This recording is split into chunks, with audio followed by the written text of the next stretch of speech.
HinKhoj word of the day, revitalize.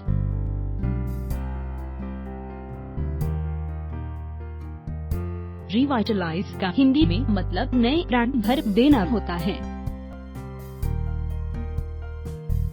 Revitalize verb या क्रिया के रूप में synonyms of revitalize: rejuvenate, renovate, enliven, resurrect, resuscitate. Antonyms of revitalize: break, damage, depress, destroy, ruin, kill. Example: it'll be interesting to watch if Zero would help Shah Rukh Khan revitalize his film career. उदाहरण: यह देखना दिलचस्प होगा कि zero Shahrukh Khan को उनके film career में नए प्राण भर देने में मदद करेगी या नहीं।